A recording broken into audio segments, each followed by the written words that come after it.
Fine. Hello, hi, good evening, good morning, good afternoon, जो भी time है।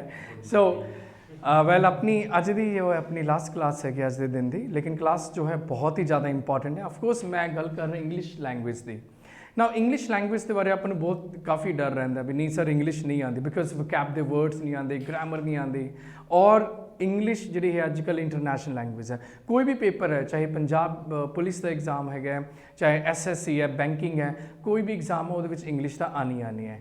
पटवारी का एग्जाम है, कोई भी एग्जाम है, इंग्लिश तो आनी आनी है। इसलिए आप इंग्लिश जो है लर्न करिए, अंडरस्टैंड करिए, और इंग्लिश में आप अंडरस्टैंड करिए रादर दैन क्रैम करने की बजाय, रट्टा लगाने की बजाय इनू आप समझ के करिए भी इंग्लिश जो है इनू एक एक वर्ड में समझिए भी की मतलब है तो क्यों मतलब है। एक होर इंटरस्टिंग पॉइंट है इंग्लिश लैंग्वेज के बारे। आप अक्सर भगत मान की गल करते हैं, सॉरी भगत मान नहीं, भगवंत मान है, भगत सिंह की गल करते हैं। जदों भी आप भगत सिंह की गल करते हैं, जदों भी पंजाब की गल आती है, उदों भगत सिंह का नाम सब तो पहला आता है। जो दिल्ली में मैं टीच कर रहा सी, या लखनऊ में टीच कर रहे थे, चंडीगढ़ टीच कर रहे थे, उदों अक्सर गल होंदी सी भी सर पंजाब की जो गल आती है साडे माइंड विच, साडे जहन दे विच जो नाम आता है भगत सिंह है। लेकिन एक चीज़ जो पंजाबियों को आपां नूं घट पता है वो गल है भी भगत सिंह अक्सर ये कहता सी, अक्सर ये लिखता सी भी मेरी माँ बोली तो पंजाबी है, लेकिन पता नहीं क्यों मैनू इंग्लिश नाल बहुत प्यार है, मैनू इंग्लिश लैंग्वेज भी बहुत वधिया लगती है। तो इंग्लिश लैंग्वेज जो है भगत सिंह की एक फेवरेट लैंग्वेज है। तो इस लैंग्वेज को समझना चाहिए, अंडरस्टैंड करना चाहिए, रादर दैन आप इनू ठुकराइए भी नहीं जी सानू नहीं इंग्लिश असी नहीं सीखनी तो पंजाबी ठीक है। पंजाबी भी सीखो तो इंग्लिश भी सीखो। खैर आप अज की क्लास के बारे डिस्कस करते हैं, तो स्टार्ट करते हैं इंग्लिश शब्द तो ही। इंग्लिश शब्द का मतलब की होंगे हुण जनरली इंग्लिश वास्ते आप अक्सर कह दें भी सर अंग्रेजी, अंग्रेजी ये ट्रांसलेशन है, यदा अनुवाद है। लेकिन इंग्लिश जो शब्द उसका मतलब की है, देखो जिमें फ्रांस एक कंट्री है, फ्रांस तो शब्द बनया है फ्रेंच, लैंग्वेज बनी फ्रेंच। जापान जो एक कंट्री है उस तो लैंग्वेज बनी जापानीज, राइट। चाइना एक कंट्री है, चाइना तो लैंग्वेज बनी चाइनीज। एंड ओवी ही इंग्लैंड एक कंट्री है, इंग्लैंड तो शब्द बनया इंग्लिश। सो इंग्लिश जो शब्द जो है अपना ये बनया है इंग्लैंड तो बनया है, राइट। तो इंग्लिश शब्द का आपने आज अंडरस्टैंड किया भी इंग्लिश शब्द का मतलब की है। इंग्लिश मतलब वो लैंग्वेज जो इंग्लैंड के लोग, जो इंग्लैंड की रानी है वो जो यूज़ करती सी लैंग्वेज, उसका नाम सी इंग्लिश। समझ आया आपानू, यस और नो, राइट। नाउ हुण कोई भी लैंग्वेज आपाने सीखनी है, चाहे हिंदी, पंजाबी, इंग्लिश, कोई भी लैंग्वेज सीखनी है, उहदे विच दो इंपॉर्टेंट पॉइंट होंदे हैं जो आपानू जरूर आने चाहिए। देखो मैं इस तरह आप डिस्कस करांगे क्लास दे विच भी आपानू कुछ नहीं आंदा। पंजाबी च आपां कह देना भी इल तो कुक्कड़ नहीं आंदा, आपां इस तरह करांगे आपां दा कुछ नहीं पता। इसलिए मैं शुरुआत इंग्लिश शब्द तो की है भी इंग्लिश शब्द जो आप बचपन तो पढ़ते आ रहे हैं उसका मतलब की है तो किमें बनया शब्द है, राइट। हुण आप डिस्कस करते भी कोई भी लैंग्वेज अगर आपने सीखनी है, किसी भी एग्जाम के बारे या जनरल आपने अगर सीखनी है, वो दो इंपॉर्टेंट एलीमेंट्स है, दो इंपॉर्टेंट पॉइंट्स होंगे हैं जो आपू अच्छी तरह आने चाहिए है। तो वो पॉइंट्स किहड़े है, one is vocabulary and second is grammar. Grammar की स्पैलिंग की है दसो, GRAMAR,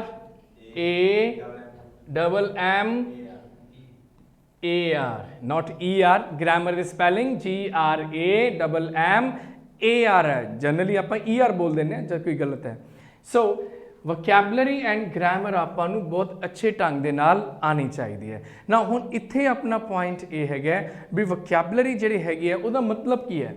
देखो जो वर्ड है ना वोका, वोका मतलब आवाज़, वोकल, जिमें आप बोलते हैं ना वोकल कोड्स होंगे अपने, राइट। वोकल कोड्स होंगे है, राइट। वोकल कोड्स किहड़े होंगे अपने गले विच वो पॉइंट्स होंगे जिन्हां दी मदद नाल आपां बोलते हैं। सो वोकल तो या वोका तो वर्ड बनया वोकल एंड उस तो वर्ड बनया वोकैबुलरी।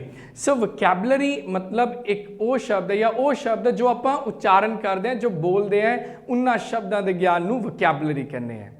समझ आया इत्थों वोकैबुलरी की है, जो शब्द आप उच्चारण करते हैं, बोलते हैं, राइट, ਉਹਨਾਂ ਨੂੰ ਵੋਕੈਬਲਰੀ ਕਹਿੰਦੇ ਆ।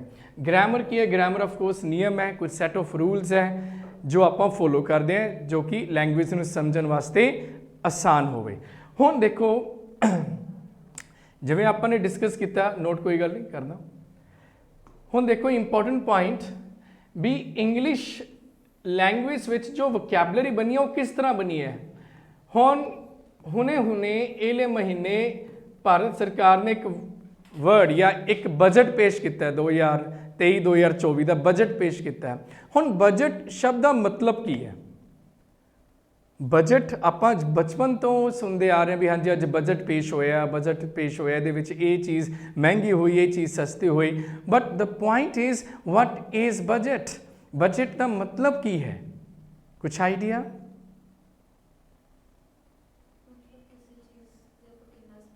ਕਿੰਨਾ ਸਪੈਂਡ ਕਰਦੇ ਆ, ਕਿੰਨਾ ਖਰਚਾ ਹੈ, ਕਿੰਨੀ ਇਨਕਮ ਹੈ, ਇਹ ਆਪਾਂ ਬਜਟ ਕਹਿ ਦਿੰਦੇ ਹਾਂ। ਨਾਓ ਇੱਕ ਪੁਆਇੰਟ ਸਮਝੋ, ਜਿਹੜਾ ਵਰਡ ਹੈਗਾ ਇੰਗਲਿਸ਼ ਦਾ ਬਜਟ ਉਹ ਗ੍ਰੀਕ ਦਾ ਸ਼ਬਦ ਹੈਗਾ ਬੁਗੇਟੇ, ਗ੍ਰੀਕ ਭਾਸ਼ਾ ਦਾ ਸ਼ਬਦ ਹੈਗਾ ਬੁਗੇਟੇ, ਉਸ ਤੋਂ ਬਣਿਆ। ਬੁਗੇਟੇ ਦਾ ਮਤਲਬ ਕੀ ਹੁੰਦਾ ਹੈਗਾ? ਅ ਲੈਦਰ ਬੈਗ, ਇੱਕ ਲੈਦਰ ਬੈਗ। ਜਦੋਂ ਲੋਕੀ ਵਪਾਰ ਕਰਨ ਜਾਂਦੇ ਸੀ ਉਹ ਬੁਗੇਟੇ ਲੈ ਕੇ ਜਾਂਦੇ ਸੀ, ਇੱਕ ਲੈਦਰ ਬੈਗ ਲੈ ਕੇ ਜਾਂਦੇ ਸੀ, ਜਿਹੜੇ ਲੈਦਰ ਬੈਗ ਦੇ ਵਿੱਚ ਉਹ ਡਾਕੂਮੈਂਟਸ ਪੈਸੇ ਰੱਖਦੇ ਤੇ ਫਿਰ ਵਪਾਰ ਕਰਨ ਜਾਂਦੇ। ਉਹ ਬੁਗੇਟੇ ਤੋਂ ਸ਼ਬਦ ਬਣ ਗਿਆ ਇੰਗਲਿਸ਼ ਦਾ ਬਜਟ। ਹੁਣ ਬਜਟ ਵੀ ਕੀ ਹੁੰਦਾ? ਬਜਟ ਵੀ ਮਤਲਬ ਕੀ ਹੁੰਦਾ? ਇੱਕ ਉਹ ਪੁਆਇੰਟ ਜਿਹਦੇ ਵਿੱਚ ਇੱਕ ਉਹ ਬੈਗ, ਇੱਕ ਲੈਦਰ ਬੈਗ ਜਿਹਦੇ ਵਿੱਚ ਇੰਪੋਰਟੈਂਟ ਡਾਕੂਮੈਂਟਸ ਐਂਡ ਪੈਸੇ ਰੱਖੇ ਜਾਂਦੇ ਜੋ ਵਪਾਰ ਦੇ ਸੰਬੰਧਿਤ ਹੈ। ਕਦੇ ਸੋਚਿਆ ਜਦੋਂ ਫਾਈਨੈਂਸ ਮਿਨਿਸਟਰ ਬਜਟ ਪੇਸ਼ ਕਰਨ ਜਾਂਦਾ ਉਹਦੇ ਹੱਥ 'ਚ ਟੈਚੀ ਹੁੰਦੀ ਹੈ, ਇੱਕ ਲੈਦਰ ਬੈਗ ਹੁੰਦਾ ਹੈ, ਛੋਟਾ ਜਿਹਾ ਇੱਕ ਲੈਦਰ ਬੈਗ ਹੁੰਦਾ। ਲੈਦਰ ਬੈਗ ਹੀ ਕਿਉਂ ਲੈ ਕੇ ਜਾ ਰਹੇ ਹਾਂ? ਆਪਾਂ 21ਵੀਂ ਸਦੀ 'ਚ ਰਹਿ ਰਹੇ ਹਾਂ, ਲੈਪਟਾਪ ਕਿਉਂ ਨਹੀਂ ਲੈ ਕੇ ਜਾਂਦੇ? ਰਾਈਟ, ਆਈਪੈਡ ਕਿਉਂ ਨਹੀਂ ਲੈ ਕੇ ਜਾਂਦੇ? ਕਿਉਂਕਿ ਬਜਟ ਸ਼ਬਦ ਦਾ ਮਤਲਬ ਹੀ ਇਹੀ ਹੈ, ਇੱਕ ਲੈਦਰ ਬੈਗ ਜਿਹਦੇ ਵਿੱਚ ਇੰਪੋਰਟੈਂਟ ਡਾਕੂਮੈਂਟਸ ਐਂਡ ਮਨੀ ਰੱਖੀ ਜਾਂਦੀ ਹੈ ਵਪਾਰ ਦੇ ਸੰਬੰਧਿਤ, ਇਹ ਉਹਦਾ ਮਤਲਬ ਹੁੰਦਾ ਹੈਗਾ। ਹੁਣ ਦੇਖੋ ਇੱਥੇ ਪੁਆਇੰਟ ਜੋ ਹੈ ਡਿਸਕਸ ਜੋ ਮੈਂ ਤੁਹਾਨੂੰ ਕਰਨਾ ਚਾਹ ਰਿਹਾ ਵੀ ਵਰਡਸ ਤਾਂ ਇੰਗਲਿਸ਼ ਦੇ ਉਹੀ ਹੈ, ਲੇਕਿਨ ਕਈ ਵਾਰੀ ਆਪਾਂ ਕੁਝ ਹੋਰ ਹੀ ਇਹਦਾ ਮੀਨਿੰਗ ਸਮਝਦੇ ਹਾਂ ਜਦਕਿ ਮਤਲਬ ਉਹਦਾ ਕੁਝ ਹੋਰ ਹੁੰਦਾ ਹੈ। ਜਾਂ ਆਪਾਂ ਜਨਰਲੀ ਵਕੈਬ ਕੀ ਹੁੰਦਾ ਹੈਗਾ, ਆਪਾਂ ਰੱਟਾ ਮਾਰ ਲੈਂਦੇ ਹਾਂ ਤੇ ਸ਼ਬਦ ਆਪਾਂ ਯਾਦ 2 ਦਿਨ ਰਹਿੰਦੇ, 4 ਦਿਨ ਸ਼ਬਦ ਯਾਦ ਰਹਿੰਦੇ, ਜ਼ਿਆਦਾ ਦਿਨ ਆਪਾਂ ਨੂੰ ਸ਼ਬਦ ਯਾਦ ਨਹੀਂ ਰਹਿੰਦੇ। ਇਸ ਲਈ ਅਕਸਰ ਇੱਕ ਪੁਆਇੰਟ ਮੈਂ ਕਹਿੰਦਾ ਹੈ, ਹੁਣ ਇਹਲੇ ਸਾਲ 2022 'ਚ SSC ਐਗਜ਼ਾਮ 'ਚ ਜਾਂ ਪੰਜਾਬ ਦੇ ਐਗਜ਼ਾਮ 'ਚ ਇੱਕ ਵਰਡ ਆਇਆ, ਇੱਕ ਸ਼ਬਦ ਆਇਆ ਸਨੈਸੈਂਟ। ਹੁਣ ਇਹ ਸ਼ਬਦ ਪੇਪਰ 'ਚ ਆਇਆ, ਰਾਈਟ। ਹੁਣ ਅਗਰ ਮੈਂ ਤੁਹਾਨੂੰ ਪੁੱਛਾਂ ਵੀ ਇਹਲੇ ਸ਼ਬਦ ਦਾ ਮਤਲਬ ਕੀ ਹੈ, ਹੁਣ ਬਹੁਤਿਆਂ ਨੇ ਤਾਂ ਸ਼ਬਦ ਦੇਖਿਆ ਹੀ ਨਹੀਂ ਹੋਣਾ ਸ਼ਾਇਦ ਵੀ ਸਰ ਇਹ ਤਾਂ ਪਤਾ ਹੀ ਨਹੀਂ ਜੀ। ਹੁਣ ਇੰਗਲਿਸ਼ ਦੇ ਇੰਨੇ ਸਾਰੇ ਵਰਡਸ ਤਾਂ ਯਾਦ ਤਾਂ ਨਹੀਂ ਕਰ ਸਕਦੇ ਆਪਾਂ, ਯਾਦ ਨਹੀਂ ਕਰਨੇ। ਆਪਾਂ ਨੂੰ ਇੱਕ ਪੁਆਇੰਟ ਸਮਝਣਾ ਹੈ, ਇੱਕ ਚੀਜ਼ ਸਮਝਣੀ ਹੈ ਵੀ ਇੰਗਲਿਸ਼ ਵਰਡ ਜੋ ਹੁੰਦੇ ਹੈ ਇਹ ਕਿਸੇ ਨਾ ਕਿਸੇ ਬੇਸ ਤੇ ਬਣੇ ਹੈ। ਹੁਣ ਇੰਗਲਿਸ਼ ਦਾ ਕੋਈ ਵੀ ਵਰਡ ਜਿਹਦੇ ਵਿੱਚ SEN ਲੱਗਿਆ ਹੁੰਦਾ ਹੈ ਉਹਲੇ ਸ਼ਬਦ ਦਾ ਮਤਲਬ ਓਲਡ, ਸੌਫਟ ਜਾਂ ਵੀਕ, ਕਮਜ਼ੋਰ ਹੁੰਦਾ ਹੈ। ਹੁਣ ਆਪਾਂ ਕਹਿੰਦੇ ਆ ਵੀ ਸੀਨੀਅਰ ਸਿਟੀਜ਼ਨ ਹੈ, ਸੀਨੀਅਰ ਸਿਟੀਜ਼ਨ ਮਤਲਬ ਬਜ਼ੁਰਗ ਹੈ ਬੰਦਾ, ਓਲਡ ਹੈ। ਹੁਣ ਸੀਨੀਅਰ ਦਾ ਮਤਲਬ ਓਲਡ ਕਿਉਂ ਹੁੰਦਾ? ਬਿਕੋਜ਼ ਬਚਪਨ ਤੋਂ ਸਾਨੂੰ ਤਾਂ ਇਹ ਦੱਸਿਆ ਗਿਆ ਵੀ ਸੀਨੀਅਰ ਮਤਲਬ ਓਲਡ ਹੁੰਦਾ, ਲੇਕਿਨ ਕਿਉਂ ਹੁੰਦਾ ਹੈ? ਇਹਦਾ ਰੀਜ਼ਨ ਹੈ SEN ਲੱਗਿਆ ਹੋਇਆ ਹੈ। ਇੰਗਲਿਸ਼ ਦਾ ਕੋਈ ਵੀ ਸ਼ਬਦ ਜਿਹਦੇ ਵਿੱਚ SEN ਲੱਗਿਆ ਹੋਊਗਾ ਉਹਦਾ ਮਤਲਬ ਓਲਡ, ਸੌਫਟ ਜਾਂ ਵੀਕ ਹੋਊਗਾ। ਹੁਣ ਸੀਨੀਅਰ ਮਤਲਬ ਹੁੰਦਾ ਓਲਡ। ਹੁਣ SSC ਵਿੱਚ ਇੱਕ ਵਰਡ ਆਇਆ ਸਿਨਾਈਲ, SSC 2021-22 'ਚ ਵਰਡ ਆਇਆ ਸੀ ਸਿਨਾਈਲ, ਉਹਦਾ ਮਤਲਬ ਹੀ ਕੀ ਹੋਊਗਾ? ਓਲਡ। ਹੁਣ ਪੰਜਾਬ ਦਾ ਐਗਜ਼ਾਮ ਉਹਦੇ ਵਿੱਚ ਵਰਡ ਆਇਆ ਹੋਇਆ ਸੈਨੈਸੈਂਟ, मीनिंग नहीं पता, नहीं देखा, लेकिन ये पॉइंट तो पता बच्चों नूं भी SEN लगे, इसका मतलब ओल्ड सॉफ्ट वीक होगा। हुण एक ऑप्शन सी, उहदे विच ऑप्शन की आई सी पेपर च, एक लिखा हुआ सी सनेसेंट का मतलब ब्रेव, एक option brave, second is very old, right, third is great, D कुछ और सी। हुण ऑफकोर्स की आंसर लगा के आंदे आपां वैरी ओल्ड, एंड रीजन की सी आपां नूं ये पॉइंट आंदा इंग्लिश के शब्दों नूं याद नहीं करना, इंग्लिश के शब्द नूं समझना है, इहदा बेस की है, रूट की है। आपां अपनी क्लासेस विच ये पॉइंट्स बहुत डिस्कस करांगे भी शब्द के रूट्स की बने, इहनूं आपां कहने रूट वर्ड्स। ਆਪਾਂ ਨੇ 100 ਘੱਟੋ ਘੱਟ रूट वर्ड्स करने, ਜਿਹਦੇ ਕਰਕੇ ਤੁਹਾਡੇ 2000 ਵਕੈਬ ਦੇ वर्ड्स ਜਿਹੜੇ ਹੈਗੇ ਉਹ ਕਵਰ ਹੋਣਗੇ। ਹੁਣ SEN ਦੇ ਤੁਸੀਂ ਅਗਰ ਡਿਕਸ਼ਨਰੀ ਖੋਲੋਗੇ SEN ਦੇ 20+ ਸ਼ਬਦ ਹੈ, 20+ ਸ਼ਬਦ ਹੈਗੇ ਜਿਹਦੇ ਵਿੱਚ SEN ਆਂਦਾ ਹੈ, ਐਂਡ ਉਹਨਾਂ 20 ਸ਼ਬਦਾਂ ਦਾ ਮਤਲਬ ਜਾਂ ਤਾਂ ओल्ड ਹੋਊਗਾ ਜਾਂ सॉफ्ट ਹੋਊਗਾ ਜਾਂ ਵੀਕ ਹੋਊਗਾ। ਹੁਣ 20 ਸ਼ਬਦਾਂ ਨੂੰ ਯਾਦ ਕਰਾਂਗੇ ਤਾਂ ਅਗੇਨ ਅੱਧਾ ਘੰਟਾ ਲੱਗ ਜੂ, फिर पता नहीं किन्ने टाइम तक अपने माइंड से रहणगे, 2 दिनों बाद भुल जाएंगे शब्द। लेकिन हुण आपां ने जो सीखिया है भी SEN का मतलब ओल्ड सॉफ्ट वीक होंदा है, ये आपां काफ़ी टाइम तक याद रख सकते हैं, राइट। तो इंग्लिश नूं जो सीखना है आपां ने वोकैबलरी अगर करनी है तो रीजन के नाल करनी भी, इसका मतलब यह है तो क्यों है। हुण जिवें कि तुहाडे नाल होर मैं पॉइंट डिस्कस करदा, हुण जिवें कि एक वर्ड है इंग्लिश का कोई भी वर्ड जिहदे विच BEN लग्या होगा उहदा मतलब गुड या काइंड होगा। काइंड मतलब हुंदा है कि दयालु।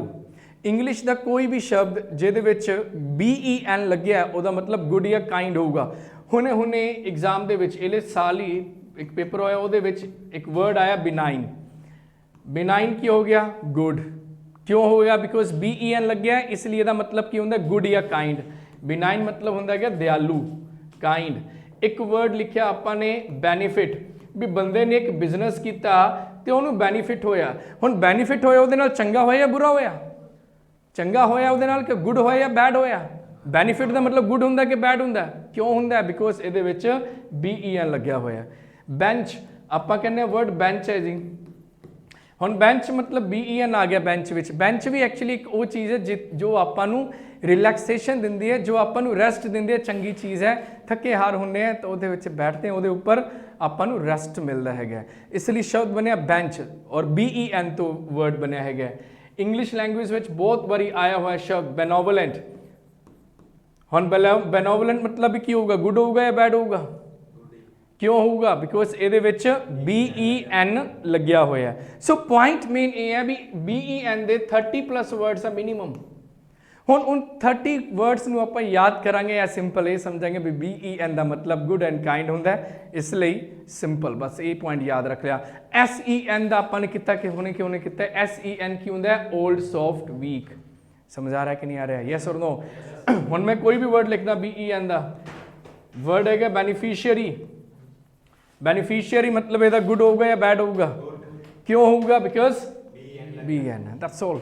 इंग्लिश डिफिकल्ट नहीं है, इंग्लिश डिफिकल्ट नहीं है, लेकिन अगर तरीका आपको सही पता, वोकैबलरी नूं याद करने की आप कोशिश करते रहे, 10 शब्द याद किए जी, फिर 10 दिनों बाद भुल गए वो शब्दों नूं याद नहीं करना, ये समझना वर्ड बने कितों है। तो इस तरह के शब्द ही पेपरों च आने हैं। पेपर कोई भी इले साल का पिछले 2022 का 2021 का निकाल के देखो तुसी, इस तरह के वर्ड्स ही पेपरों च आए हुए हैं, तो इस तरह के वर्ड्स ही आएंगे।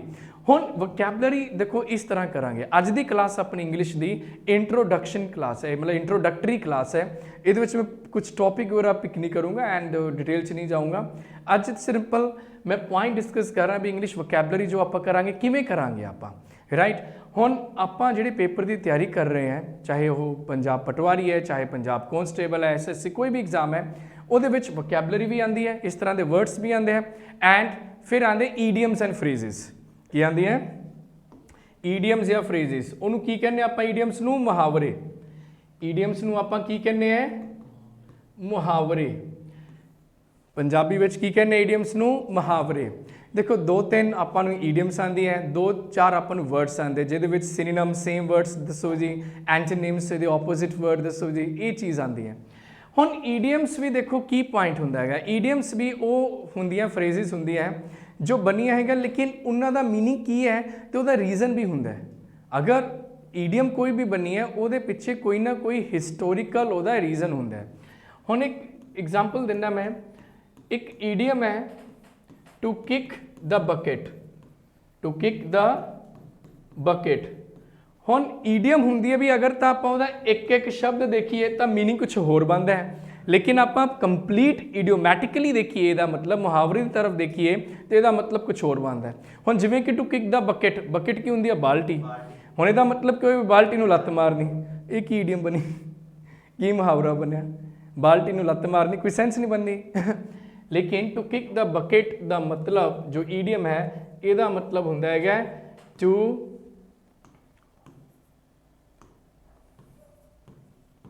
टू कमिट सुसाइड, सुसाइड कर लेना है, बिल्कुल आत्महत्या, सुसाइड कर लेना। लेकिन हैरानी की गल है, एक ही गल, बाल्टी नूं लत्त मारी तो सुसाइड कर लेना। आपां तां पता नहीं किन्ने बार घरे बाल्टी नूं लत्त मारते हैं, आपां तां करते नहीं। फिर यह जो ईडियम हैगी है टू किक द बकेट, इसका मतलब सुसाइड करना किवें पिया? ਤੇ ਕਿਉਂ ਪਿਆ? ਦੇਖੋ 1929 ਜੋ ਇਹਦਾ ਰੀਜ਼ਨ ਹੈਗਾ, ਦੇਖੋ 1929 ਤੋਂ ਲੈ ਕੇ 1932 ਤੱਕ ਦਾ ਜੋ ਟਾਈਮ ਸੀ ਹਿਸਟਰੀ ਵਿੱਚ, 1929 ਤੋਂ ਲੈ ਕੇ 1932 ਤੱਕ ਦਾ ਜੋ ਟਾਈਮ ਸੀ ਉਹ ਗ੍ਰੇਟ ਡਿਪਰੈਸ਼ਨ ਦਾ ਟਾਈਮ ਸੀ, ਰਾਈਟ। ਇੱਕ ਹੁੰਦਾ ਰਿਸੈਸ਼ਨ, ਇੱਕ ਹੁੰਦਾ ਡਿਪਰੈਸ਼ਨ। ਡਿਪਰੈਸ਼ਨ ਮਤਲਬ ਬਹੁਤ ਜ਼ਿਆਦਾ ਮੰਦੀ, ਬਹੁਤ ਜ਼ਿਆਦਾ ਮੰਦੀ ਸੀ, ਰਾਈਟ। ਬਹੁਤ ਜ਼ਿਆਦਾ ਮੰਦੀ ਛਾਈ ਹੋਈ ਸੀ ਮਾਰਕੀਟ 'ਚ, ਤੇ ਲੋਕਾਂ ਨੇ ਜਿਹੜੇ ਆਪਣੇ ਬੈਂਕ 'ਚੋਂ ਕੋਈ ਪੈਸੇ ਲਿੱਤੇ, ਘਰ ਬਣਾਏ, ਉਹ ਘਰ ਦੀਆਂ ਕਿਸ਼ਤਾਂ ਚੁਕਾਉਣ ਵਾਸਤੇ ਪੈਸੇ ਨਹੀਂ ਸੀ। ਫੈਕਟਰੀਆਂ ਸਾਰੀਆਂ ਬੰਦ ਹੋ ਗਈਆਂ, ਪੂਰੀ ਮੰਦੀ ਸੀ, ਫੈਕਟਰੀਆਂ ਸਾਰੀਆਂ ਬੰਦ ਹੋ ਗਈਆਂ, ਰਾਈਟ। ਐਂਡ ਕੰਮ ਕੋਈ ਹੈ ਨਹੀਂ ਸੀ। ਲੋਕੀ ਹੁਣ ਕਰਦੇ ਕੀ, ਇੰਨੇ ਵੀ ਪੈਸੇ ਹੈ ਨਹੀਂ ਸੀ ਕਿ ਵੀ ਉਹ ਖਾਣਾ ਲੈ ਕੇ ਆ ਸਕਣ ਤੇ ਖਾਣਾ ਖਾ ਸਕਣ। ਤੇ ਲੋਕਾਂ ਨੇ ਉਸ ਸਮੇਂ ਕੀ ਕੀਤਾ, ਘਰੇ ਬਾਲਟੀ ਤਾਂ ਹੁੰਦੀ ਹੈ, ਬਾਲਟੀ ਦੇ ਉੱਪਰ ਖੜੇ ਹੋ ਗਏ, ਤੇ ਖੜੇ ਹੋਣ ਤੋਂ ਬਾਅਦ ਇੱਕ ਹੱਥ ਵਿੱਚ ਰੱਸੀ ਸੀ, ਰੱਸੀ ਦਾ ਇੱਕ ਕਿਨਾਰਾ ਉੱਪਰ ਪੰਖੇ 'ਚ ਬੰਨਿਆ, ਦੂਜਾ ਆਪਣੇ ਗਲ ਨਾਲ ਬੰਨਿਆ, ਤੇ ਕਿੱਥੇ ਖੜੀ ਸੀ ਉਹ? ਬਾਲਟੀ ਤੇ। ਫਿਰ ਬਾਲਟੀ ਨੂੰ ਲੱਤ ਮਾਰੀ ਤੇ ਮਰ ਗਏ। ਇਹਨਾਂ ਘਟਨਾਵਾਂ ਤੋਂ ਬਾਅਦ ਇੰਗਲਿਸ਼ ਲੈਂਗੁਏਜ ਵਿੱਚ ਮੁਹਾਵਰਾ ਬਣਿਆ ਟੂ ਕਿਕ ਦ ਬਕਟ। ਤੇ ਮਤਲਬ ਕੀ ਬਣਿਆ? To commit suicide. ਸਮਝ ਆਇਆ ਵੀ to kick the bucket English ਦਾ ਜੋ ਮੁਹਾਵਰਾ ਹੈ, ਇਹਦਾ ਮਤਲਬ ਟੂ ਕਮਿਟ ਸੁਸਾਈਡ ਹੈ। ਕਿਉਂ ਹੈ? ਕਾਰਨ ਕਲੀਅਰ ਹੋਇਆ ਸਾਰਿਆਂ ਨੂੰ? ਗ੍ਰੇਟ। ਹੁਣ ਅਗਲਾ ਈਡੀਅਮ ਦੇਖੋ, ਨੈਕਸਟ ਈਡੀਅਮ ਹੈਗਾ number 2, bakers dozen. Bakers dozen. ਹੁਣ ਡਜ਼ਨ ਵਿੱਚ ਕਿੰਨੇ ਹੁੰਦੇ ਆ?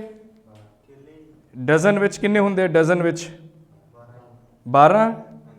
ਓਕੇ, ਲੇਕਿਨ ਆ ਬੇਕਰਸ ਡਜ਼ਨ ਦਾ ਮਤਲਬ ਹੁੰਦਾ 13, 13। ਇਹਦਾ ਮਤਲਬ ਹੁੰਦਾ 13 ਇਨ ਨੰਬਰ। ਇਹ ਕੀ ਗੱਲ ਵੀ ਡਜ਼ਨ ਦਾ ਮਤਲਬ ਤਾਂ 12 ਹੈ, ਲੇਕਿਨ ਬੇਕਰ ਡਜ਼ਨ ਦਾ ਮਤਲਬ 13 ਕਿਉਂ ਹੈ? ਇਹ ਨਹੀਂ ਸੋਚਣਾ ਇੱਕ ਬੇਕਰ ਹੋ ਗਿਆ ਜੀ, ਇੱਕ ਡਜ਼ਨ ਹੋ ਗਿਆ, 13 ਹੋ ਗਿਆ, ਇਹ ਪੁਆਇੰਟ ਨਹੀਂ ਹੈ। ਬੇਕਰਸ ਡਜ਼ਨ ਦਾ ਮਤਲਬ ਹੁੰਦਾ ਹੈਗਾ 13, ਲੇਕਿਨ ਕਿਉਂ ਮਤਲਬ ਹੁੰਦਾ ਹੈਗਾ? ਇਹ ਜਿਹੜਾ ਈਡੀਅਮ ਹੈ ਫਰਾਂਸ, ਜੋ ਕਿ ਇੱਕ ਕੰਟਰੀ ਹੈ, ਉੱਥੋਂ ਬਣਿਆ ਹੈਗਾ, ਉੱਥੋਂ ਬਣ ਕੇ ਫਿਰ ਇੰਗਲਿਸ਼ ਵਿੱਚ ਆਫਕੋਰਸ ਅਡੋਪਟ ਕਰ ਲਿਆ। ਹੁਣ ਫਰਾਂਸ ਦੇ ਜੋ ਲੋਕ ਹੈਗੇ ਆ, ਉਹਨਾਂ ਦਾ ਜਿਹੜਾ ਮੇਨ ਭੋਜਨ ਹੈ, ਜਿਹਨੂੰ ਆਪਾਂ ਸਟੈਪਲ ਫੂਡ ਕਹਿੰਦੇ ਆ, ਜੋ ਸਟੈਪਲ ਫੂਡ ਹੈਗਾ ਉਹਨਾਂ ਦਾ, ਉਹ ਹੈਗਾ ਬ੍ਰੈਡ। ਆਪਣਾ ਕੀ ਹੈ? ਰੋਟੀ ਹੈਗਾ, ਚਾਵਲ ਹੈਗੇ, ਦਾਲ ਹੈਗੇ ਆ, ਆਪਣਾ ਹੀ ਹੈ। ਉਹਨਾਂ ਦਾ ਮੇਨ ਜਿਹੜਾ ਫੂਡ ਹੈਗਾ, ਭੋਜਨ ਹੈਗਾ, ਉਹ ਹੈਗਾ ਬ੍ਰੈਡ। ਹੁਣ ਬ੍ਰੈਡ ਕੌਣ ਬਣਾਉਂਦੇ ਆ? ਬੇਕਰੀ ਵਾਲੇ। ਹੁਣ ਬੇਕਰੀ ਵਾਲੇ ਬ੍ਰੈਡ ਤਾਂ ਬਣਾਉਂਦੇ ਹੈਗੇ ਆ, ਤੇ ਲੋਕੀ ਜਦੋਂ ਬ੍ਰੈਡ ਲੈ ਕੇ ਜਾਂਦੇ ਤੇ ਉੱਥੇ ਲਿਖਿਆ ਹੁੰਦਾ ਪੀਸਿਸ, ਬ੍ਰੈਡ ਦੇ ਬਾਹਰ ਜਿਹੜਾ ਪੈਕੇਟ ਦੇ ਬਾਹਰ ਲਿਖਿਆ ਹੁੰਦਾ ਪੀਸਿਸ, ਡਜ਼ਨ ਲਿਖਿਆ ਹੁੰਦਾ।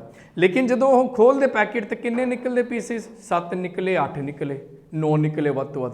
ਲੋਕੀ ਬੜੇ ਪਰੇਸ਼ਾਨ ਹੋ ਗਏ।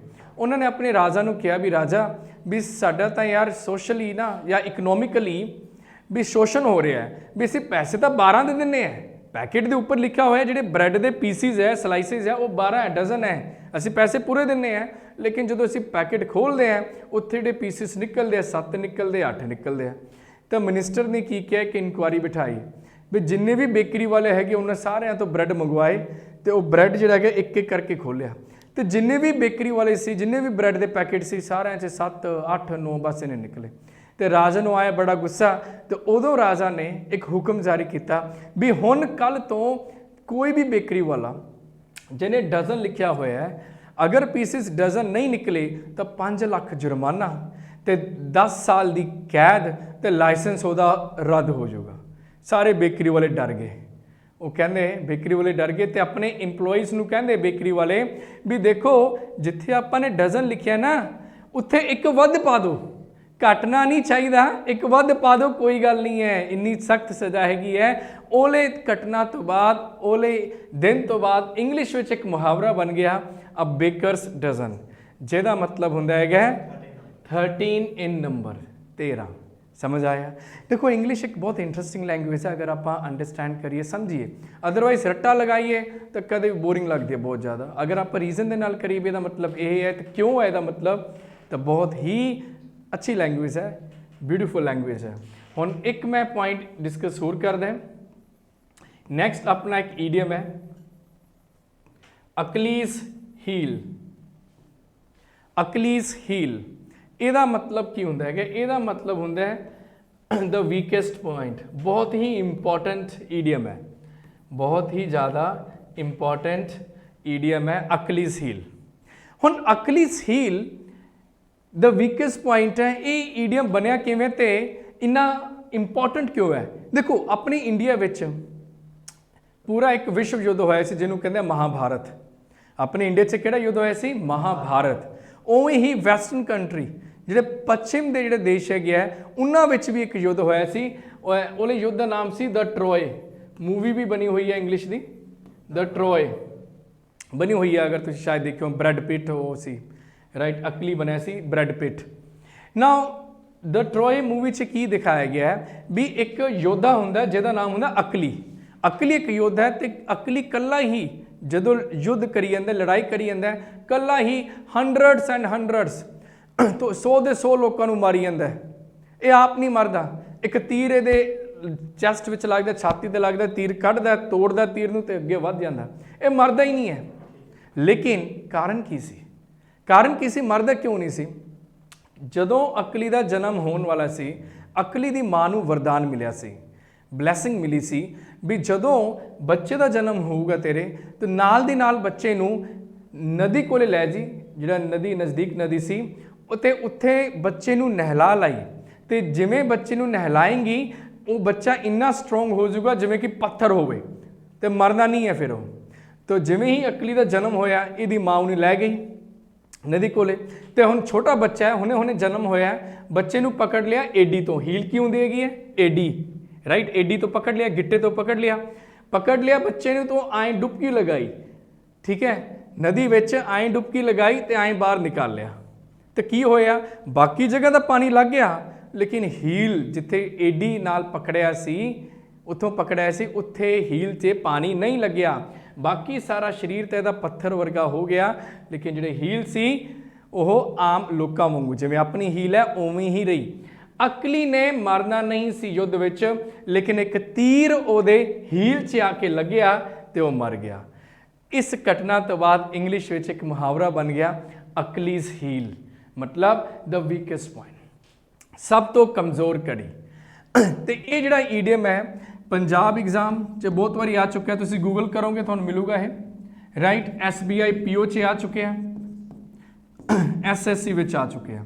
ये इन्ना इंपॉर्टेंट ईडियम है भी अक्सर ये एग्जाम से आंदा ही रहता है, रेगूलरली आंदा रहता है अकली सील।